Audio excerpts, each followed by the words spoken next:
So I came out because I think that bullies deserve consequences from their school. The school is a separate system than the court system, and most importantly, Sean deserves to feel safe in his school. For the superintendent to try to brush this under the rug, to not inform the school committee immediately is unforgivable. He should be fired for that alone. Now, I don't really know the story. What is the story?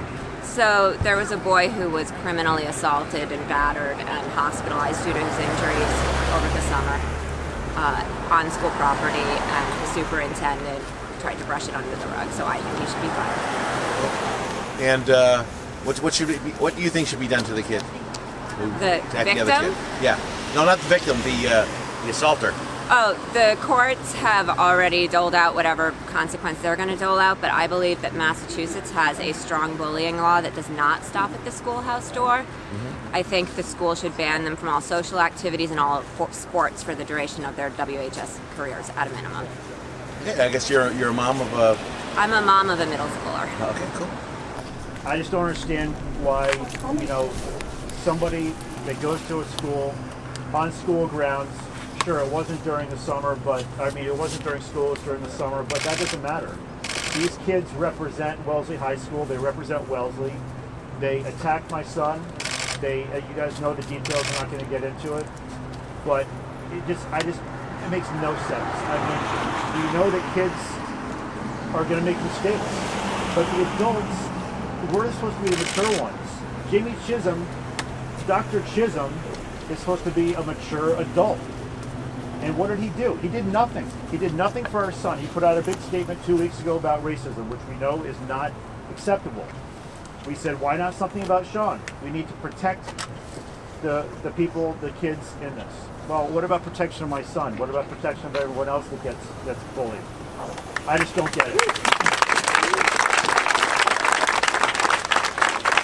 Hey, we have two Wellesley High School seniors here who want to talk about what's going on today. I'm going to pass the mic to you. So tell us your name. My name's Carter Smith. I'm Megan Youngren. So what do you think of today? I feel like this shows that it is not a singular incident, and I believe that the school 100% did not respond the way that they should have or could have. I get that they can't really punish outside of school actions, but they are perfectly capable of punishing in-school bullying, and it is clear that this was not a one-time incident. It was an extended incident that the school needs to handle properly, and this was not the proper way. Do you know what the consequences were for the students involved? I don't know the exact numbers. I know one student got suspended for 30 days. I'm under the impression that they did not get suspended from the football team, which is really weird for me. I feel like sports, should definitely care about something like this. Especially, you can see how many people are out here. It's crazy that they didn't get suspended from the football team. Yeah, and I know that the sports especially have a history of bullying. I personally play a lot of sports, and it is huge bullying on the team, and the coaches will rarely do anything, and the school won't do anything. So, clearly a change needs to be made. Yeah, as with anybody, you have a right to demonstrate and you have a right to protest. And we reached out to the organizers ahead of time and set down some ground rules, and everyone agreed, and it's peaceful, and we support their right to protest. And thankfully the parents and everybody here is cooperative and peaceful, and they have a message to send, and that's fine.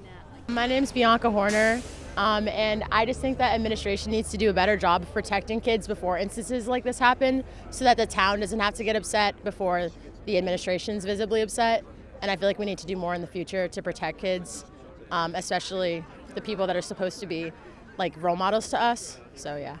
First of all, I think it's wonderful, the support and the turnout to support communicating and activating around issues instead of pushing them to the side. And this is the environment where this should happen. I think it's really important that children realize that they have people to talk to that will act on their behalf and not just listen and put it away, because children need to feel empowered, especially in an educational setting. And my son feels empowered by talking about this, and we want other kids to feel empowered and listened to as well. So that's our hope. Whatever the issue is, what's important is doing something positive and not putting it to the side. That's it. And if you were in charge, how would you have handled it? Hi, Sean. I would have at least used the 12-page policy that they have in place that was written up years ago. Instead, it wasn't used at all, and this obviously spurred all this on. There would have been a longer punishment for the actions of the boys. There would have been a statement and communication to the community, letting them know that an incident happened. No names need to be mentioned. There would be education within the school and for the students and the teachers on how to handle situations like this and make it safe for students to report bullying or any thing like that, and just make it an easier, kind of a no-brainer type process. Yeah. Sean, would you like to say a few words? How are you? I'm doing much better, and it's nice to have everyone's support in this whole situation. And yeah, it's heartwarming.